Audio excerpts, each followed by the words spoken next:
So what we have here is we have your situation, the foundation and what has led to the situation, what is blocking you, what is unknown to you, and then what the angels are recommending that you do in the month of September. Now, good news, Pisces, you don't have any major arcana, so that means you have a little bit of control. You know, major arcana, those are huge, they're pivotal, they're big things, they're big rocks, they're life lessons, they're also destined, they're fated, they're controlled by the divine. We don't have a lot of control with those, but you don't have those. You have minor arcana, or PIP if you want to call them that, which means you have control. You have more control in this situation, and that's good. You're at the steering wheel, you're at the helm, so you take control and run with it. Now, you have 2 summer cards, traditional tarot. Those would be cups, emotions. You have a spring, that would be wands, fire. And then you have an autumn card, which would be coins, earth.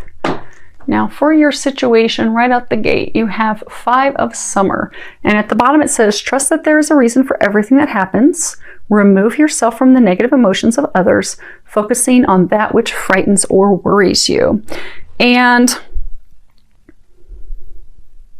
you know, we should always be in like a state of calmness and a state of peace. But when we're really worried and afraid and upset and distraught, we won't be calm. We won't be peaceful. And what we will do is we will just focus in on those things that are upsetting us and making us unhappy. And that's where you're at, because a number of you are going through some heartbreak right now. You've had like a breakup, a loss, an emotional loss. And you're really focused on the things that you don't have. You're focused on how things are not going well. Things are not going in your favor. Things are, you feel like things are just falling apart in shambles. So you're not feeling optimistic. You're not looking at the potential opportunities and things that you have. See how she's in a fight or flight kind of stance? She's like really torn, not really knowing what to do. I don't know if I should bolt out of here. I don't know if I should stay in here. I don't know what the heck is going on. I've got too much anxiety, too much worry, too much fear. It's just spiraling out of control and I'm just stuck. Now in the traditional tarot or gilded, this is, you know, it's crying over spilt milk. So you'll have that figure and he has, you know, the cups that are spilt over in front of him, and he just keeps staring at those because that's the loss. That's all he can focus on. While meanwhile, he's got a couple cups behind him that are upright. At any point, he can turn away from the things that he's lost because he doesn't even realize the new things that he has behind him. And that's where a number of you are at. You have lost someone. A situation has not gone in your favor, and you're totally focused on that. See how she's even like kind of facing the past. Her arm's kind of swinging to the future, but she's not swung around the future yet. She's not swung around to the opportunities that she has. And what has led to this, you have the 7 of summer. And at the bottom, it says, no more procrastinating. Your power comes from making a decision. Confusion that arises from overanalyzing the options. And this really is about too many options. Evaluating a large number of options. This is, you know, it also speaks about there being pros and cons to everything. Like, no matter what it is in life, it can be work, it can be career, it can be jobs, it can be a relationship, it can be, hey, do I have kids? Do I go on this vacation? Do I get this certificate? Everything has a pro and a con. So sit down and do your T-chart. Is it balanced? Are there more pluses than negatives? But this situation, it was off balance. There were more cons than negatives. For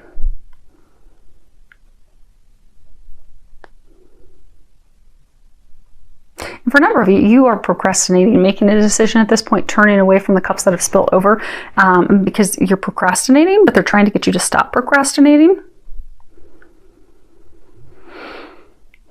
This is a card that also speaks of our personal power. See how he has like this light coming from the tip of his finger, and it's like honing in, like I am focused. I've got like laser focus on something.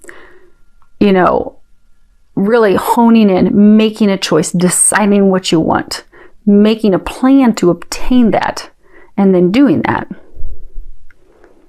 Because the opposite is, overanalyzing, wishful thinking, just having our eyes in the sky, never really making a decision, like traditional tarot, or I love my gilded tarot.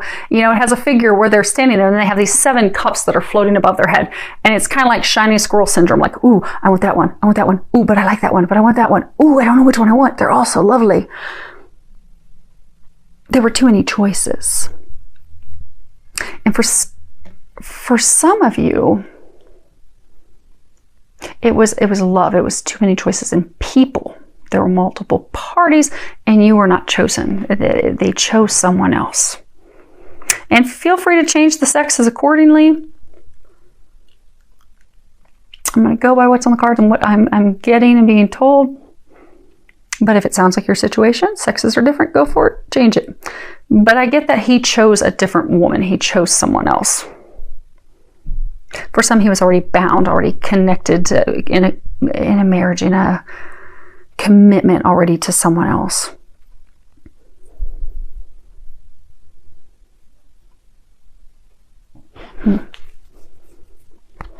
But that is what has led to your heartbreak, because there were too many choices, because you were not chosen. And for some of you, it could be that, you had some choices and, maybe you were trying to decide. I get for most of you, though, this is love. So I'm going to throw this out there. Maybe someone can pick up a little something that's not love related, but for majority of you, this is love related. But maybe you were trying to decide on jobs. Maybe there were a number of jobs and you just kept procrastinating. You weren't having the laser-like focus because you were like, I'm not sure, that one looks good, that one looks good. And, I don't really know. Since you spent so much time over analyzing and overthinking and not making a decision, you no longer have the opportunity that you really wanted. It's gone. You've lost out on that, which is why you're still in this state of emotional upset. Same thing. Those cups in front of you have tipped over. Those are no longer opportunities for you. But you have 2 other opportunities right behind you. But it does take turning around to realize, not all is lost. I haven't lost everything. It's okay. I'm still good.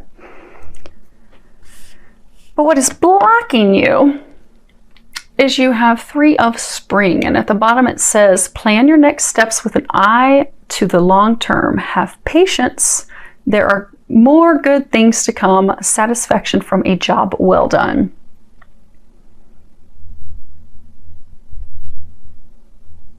I'm noticing right off the bat that there's all this purple. A lot of you are hoping that this situation will transform, that it will blossom into a new beginning. But this card in its meaning with this deck, it's all about, really working hard to accomplishing something, really putting in a lot of work, and, really wanting to reap our rewards. But those rewards take a little bit of time. Like, you've invested a lot, you've put a lot in there, but you're not going to see the return on that investment just yet. But during that experience, you've gained a lot of knowledge. And you now have some insight that you can use for future endeavors, future successes. But in the meantime, all you can do is have patience right now with the situation. But a lot of you just want assured confidence that this is going to be a success. Like, you've invested in it and you want to know what the outcome is and you want to see the outcome right now, but you're not at this point seeing it. And there's some information you're not receiving at this point as well. And it is hard to sit still and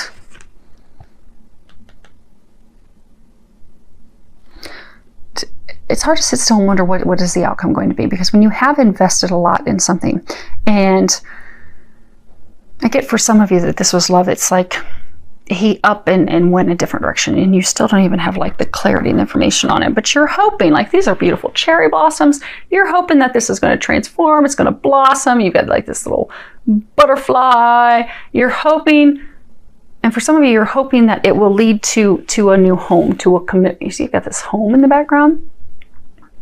For some of you, you're hoping, like, I've invested so much with him, I want to marry him, I want to have this foundation with him.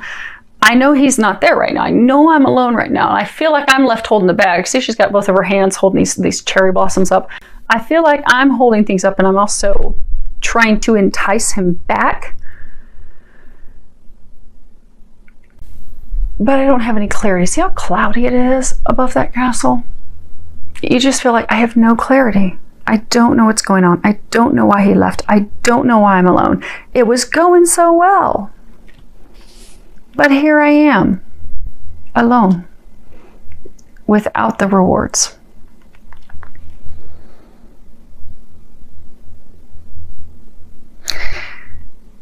They're saying that this is what's blocking you. What is blocking you is you are so, like you know, she's like staring straight ahead, very intense. Like you are so, let me see if you guys can see that.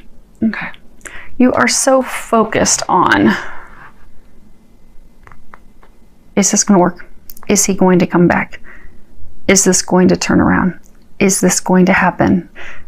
That you aren't moving forward and doing the things that they're wanting you to do. You're not doing your healing. You're not doing, you're not finding like gratitude and thankfulness for the other things that you have in your life. Because for some of you, this has spiraled you down into a state of depression and sadness. And you're on your own, kind of like wallowing in despair. And for some of you, what's blocking you is 3. There's a third party. He's married to someone else. He's in a relationship, in a home, in a foundation with someone else. Some of you don't know. Okay, most of you don't know that. You are not aware of that. But that's what's blocking you. You're hoping that's going to turn around. You're hoping that he's going to come back. You're hoping that things will blossom. You will get this happy ending that you have worked so hard for and that you desire. But at this point, you don't know the outcome and you don't have the clarity. And all that you can do at this point is just take the things that you have learned from this experience to better yourself, to heal yourself, and to prepare for the future. Be it with someone else for most of you.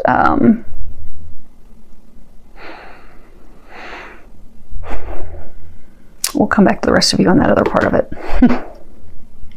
We'll rally back around to that at the end. So for many of you, this is preparing to take what you have learned to use with someone else. I know. Those of you that just heard that, you're like, but we want to know about the other half. I know. Patience. Patience. All good things will come. They want to tie it, though, to something toward the end. So that's good. You get to not have to hear me repeat stuff. It's a win-win, right? Okay. Now, as far as what is unknown to you, you have 7 of Autumn. And at the bottom it says, have patience. Again, patience twice. Take time to rest and plan your next steps. A prudent investment of time or money. And you see him, he's just chilling out on top of this pumpkin. You know, he's put a lot of time in, a lot of effort in, he's invested things, but it's going to take a little time for him to see his harvest. And sometimes, you know, the things that are the best rewards, the greatest, like look how huge that pumpkin is. I mean, that's a prize-winning pumpkin there. But it takes time for it to ripen. It takes time for it to grow. It doesn't happen overnight. You don't just plant your seeds and bam, the next day you walk out and you have this massive award-winning pumpkin. It takes time. Things move slowly. And when things are moving slowly, we get really frustrated and irritated.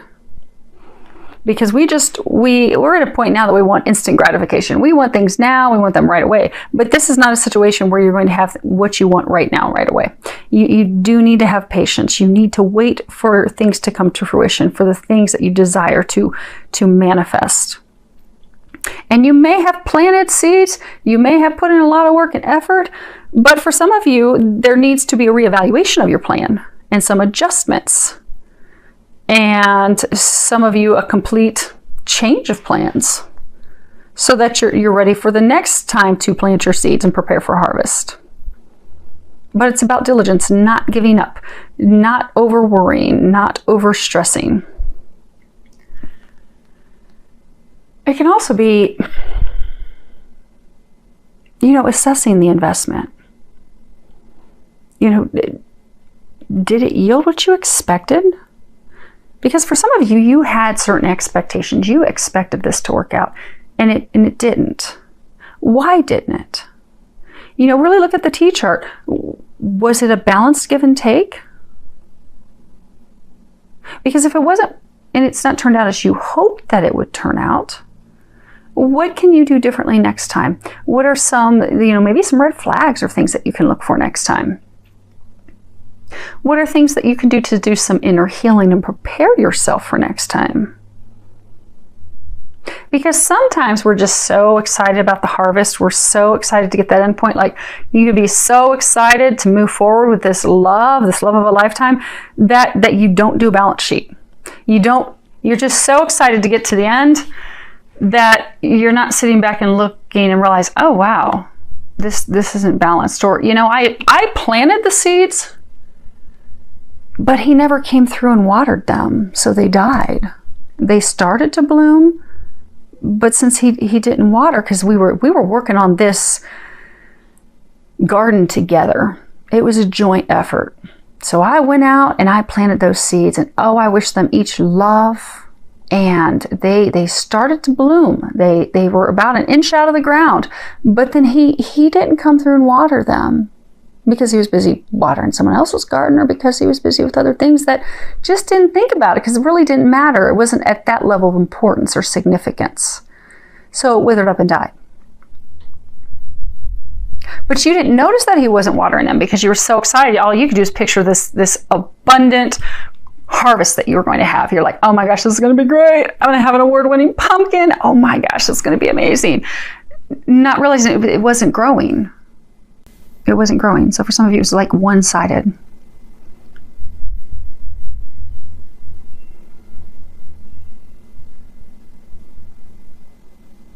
And this is what you're unaware of.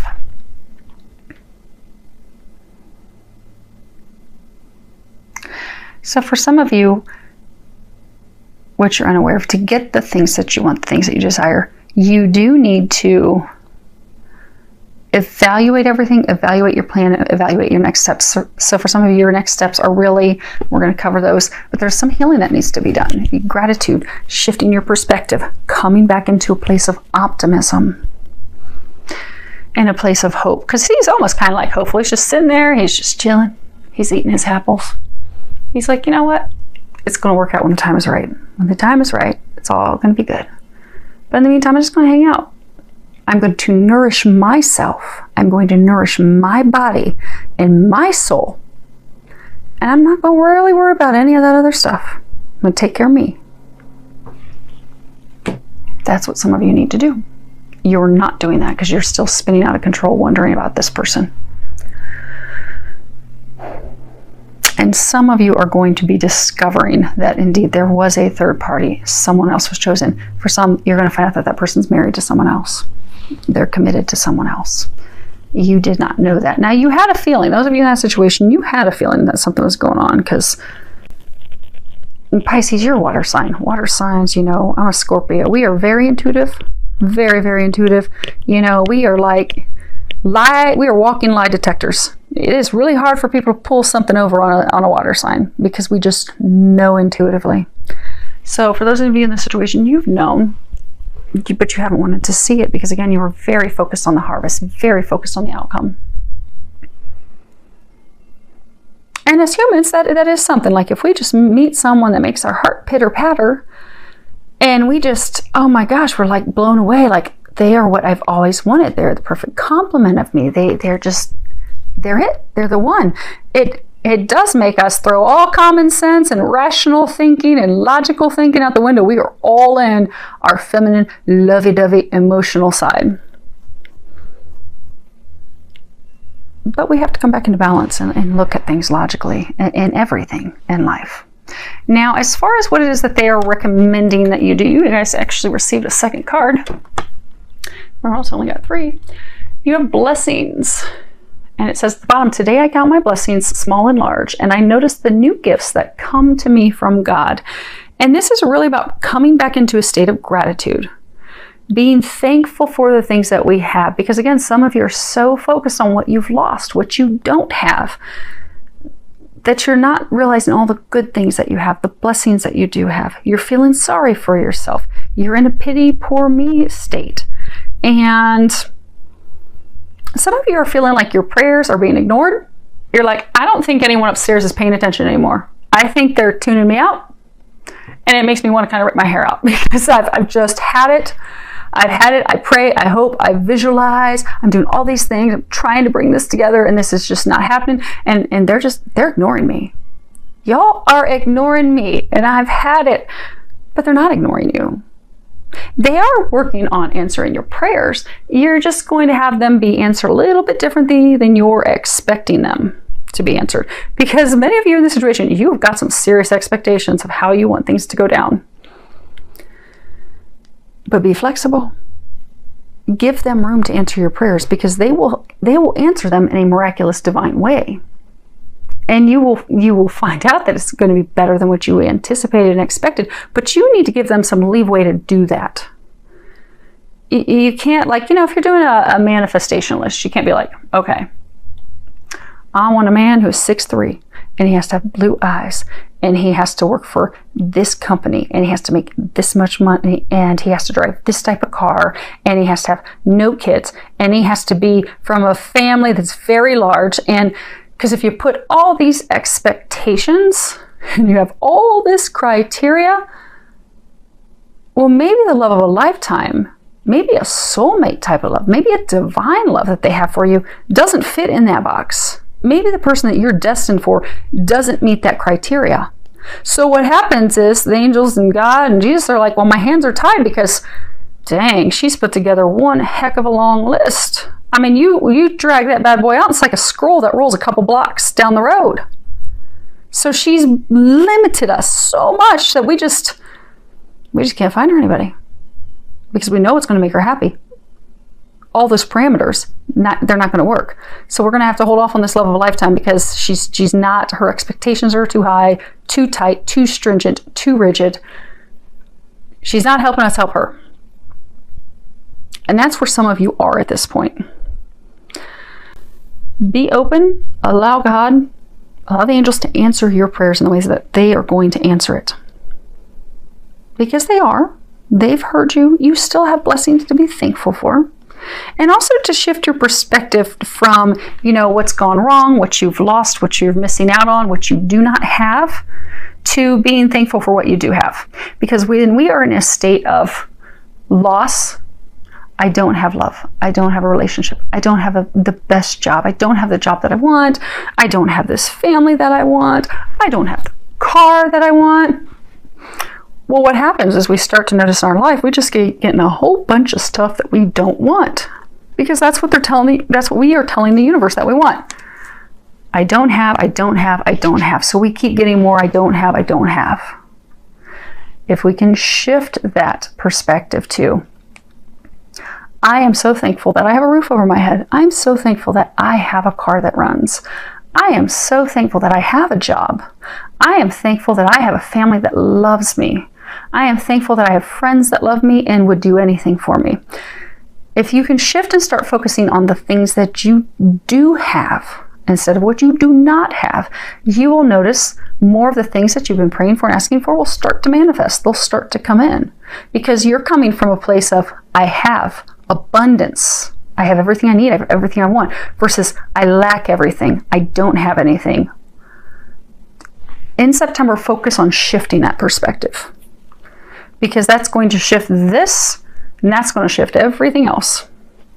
Because a lot of you, because you are so focused on this situation, and you're focused on lack and what you don't have and worry and all that, it is affecting other areas of your life. So some of you are starting to have some issues with money, and some of you are even starting to have some conflict and issues with friends. Switching your perspective is going to fix it all. Just try it. Just because they're saying some of you don't want to do that. So try it. Do it for 2 weeks. Get a gratitude journal. I think you're like the third sign that has to start doing a gratitude journal. So go get a notebook. Go to the store, get a tiny little notebook. Maybe it's something you can carry in your car, in your purse. If you're a guy, it probably won't fit in your back pocket. Throw it in your car. Or even use it at the end of the night. So you have a couple ways you can do a gratitude journal. You can write down the things that you are grateful for all day long. As something pops up, write it down. That way you'll get a thorough list.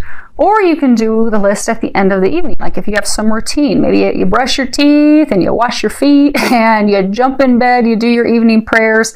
Well then, after your prayers, write down the things that you're grateful for. But do that every day. Every day for 2 weeks. Commit to me that you will do it for 2 weeks. And then I want to hear back from you in 2 weeks in this reading how your life has started to shift. But for 2 weeks, every single day, write down what you are grateful for, what you are thankful for. It may be small in the beginning. It may be, I'm thankful that, it didn't rain on us today. I'm thankful that the sun was out today. I'm thankful that it's cold in Ohio, but I have a fireplace that's controlled with an electronic remote that warms up me and my puppies. I am thankful for my Starbucks coffee. Whatever it is that you're thankful for. Initially, it's going to be small, and you have to write stuff that you're thankful for every day, even if it's small. But you'll find that the things you're thankful for, the list is going to grow. As you do this every day for 2 weeks, the list will get longer, and the things that you are grateful for will become larger. Like you might start on the beginning of the week, I'm glad someone opened the door for me when I walked into the store today. And then toward the end of the 2 weeks, you may find, I am so thankful for that new job offer that I received. Because you have to switch your energy. And the way you shift that is starting to be thankful. Be in a place of gratitude. So for those of you that this is applying, do your gratitude journal and come back in 2 weeks and tell me how it shifted things for you, because I can't wait to hear how it's going to positively shift things for you. It's going to get you out of this woe is me state, which is where a lot of you are right now. You have card 37, the never-ending story. You feel like you're on a vicious cycle. This is all about self-criticism, drama, unnecessary drama, a wounded ego. It's kind of like a story that we continue to replay in our mind. You see how she's got her hands on her head? It's just like we play it over and over again. Like, I'm not good enough. I always lose out on love. No one wants me. I can't ever make anything work. Everything just falls apart. That old story, that old tale that we spin, but it's not a true tale. But it's something, because when we are in a state of loss that we're just like, oh, not again, not again.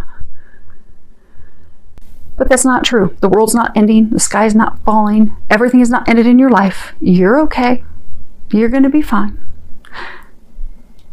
But to shift this, to get yourself out of this vicious cycle that you are in, you have to heal your heart. Because this has been triggered by love, heartbreak. So now you're spiraling down this, path. That's really all about not loving yourself, not thinking that you're worthy of love. And you are worthy of love, and you're amazing. But right now, your self-esteem's pretty low.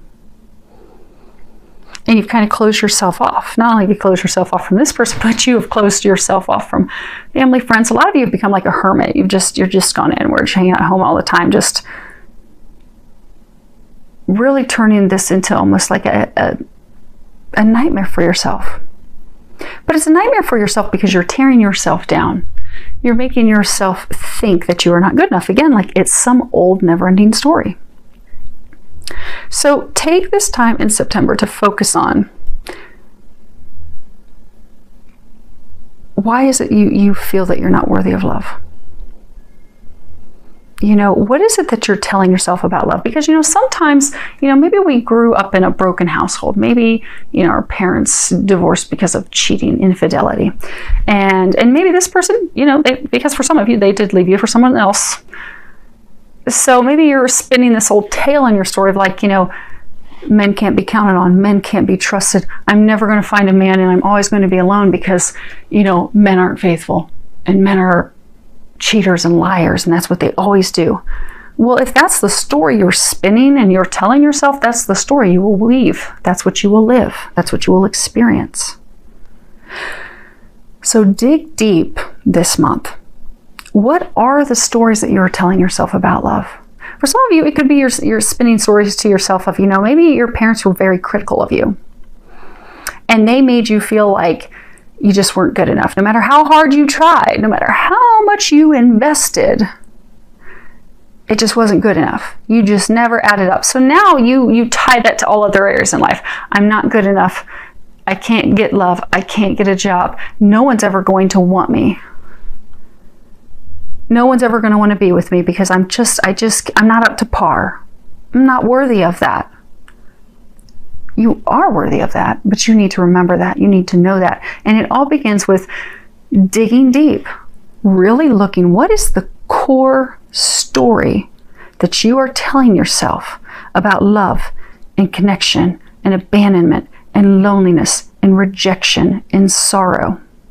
What is keeping you in this state? Because once you see the story that you are telling yourself, then you can recreate and you can change that story. Because then you can begin new. And you can tell yourself better narratives of men can be counted on. Men can be faithful. Men can be loyal. There is such a thing as divine love. I can count on a man. I can rely on him to come and water my garden, water my seeds. I am worthy of love. I am amazing. I am worthy of giving love. I am worthy of receiving love. I am unconditional love. I am able to receive unconditional love. I am able to give unconditional love. Because for some of you, you're going to start digging down deep and you're going to realize that you have walls built up. You won't allow any love in. But that again comes with tearing that wall down and changing your narrative. What's that never-ending story you keep telling yourself? Change it. You don't have to have the same story.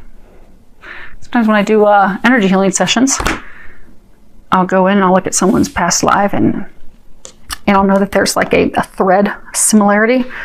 So, maybe there's some infidelity that's run, maybe they've been cheated on in multiple lifetimes or something, but there's this thread. They've got this story. Well, I do some work to recreate that story so that they actually believe the opposite. That's what you need to do in September. Most of you can do it on your own. If you need a little help, call on Archangel Raphael. Archangel Raphael does healing. Always call on Jesus. He's an ultimate healer. And call on God. And then you just call on all the, God's angels that are watching over you to help you, especially as healing angels, help you shift that story, change that story. Some of you may be guided to do some energy healing, but most of you can do it on your own. And it's really just taking that time to delve in deep. And if you're here in Ohio, it's so cold, you might want to go inside and snuggle up in a blanket and just start it today. So let's see here. Your next card you have is a sense of humor. I know you're probably thinking Archangel Michael's got jokes. I tell him that all the time. But this is part of shifting your energy, getting yourself out of this state of sadness and despair. There is a prayer on the bottom. Thank you for helping me see the humor in the situation so that I can lovingly laugh at human nature. I am willing to view my experience in a new light in order to attract love and healing energy. Do something to make yourself laugh. It's going to, how you've got to be thankful for the things that you have. Abundance, blessings, to flip that switch. The other thing you need to do to flip that switch, you need to get yourself out of this negative, depressed, sad state. The way you do that is you start to laugh. You start to have fun. You can watch funny movies. You can watch funny sitcoms. You can dance. But do something that makes you laugh. Now, if you don't have time to dedicate to a whole 2-hour movie or a half-hour sitcom, or most sitcoms now are really heavy. I don't know how they would make you laugh anyhow, but if you don't have time to do that, it doesn't take a lot. Turn on something on Sirius Radio or on a radio station where they're cracking jokes, or some comedy station. Or you can even do something simple. Like sometimes what I will do if I'm really stressed, I might dance with dogs or do silly things around the house. But I'll be sitting in my car and I'll look over and there'll be like other young kids. And so I'll start making faces. They start making faces back at me. Suddenly I'm cracking up because the kids can come up with some silly faces. And I'm laughing and they're laughing. And then suddenly they get their parents in it. I actually have this red clown nose. Every once in a while, I pull my clown nose out and I just go for a drive. And I do it to adults too. And I like to do it when there's 2 people in the car. So I'll look at the car next to me and the passenger will look at me, and then I'll look away real quick and I'll put my clown nose on, and then I look back toward that passenger, and then they start cracking up. Then they start smacking the person in the car like, hey, look at this chick. Look at her. She's a clown. And I turn away real quick and I take my nose off and I look over and the person's looking like, what? And then they start getting into each other, and then eventually I put it back on and we're all laughing because it's hilarious. I think it's funny. It makes me chuckle. So if I'm really stressed, worried, dealing with a lot, I do that. I laugh. I feel better. You need to start laughing. Don't take life and yourself so seriously. Next card we have is self-respect. Oh, the other thing that they're saying is remove yourself from it. Okay, which we'll cover more with this.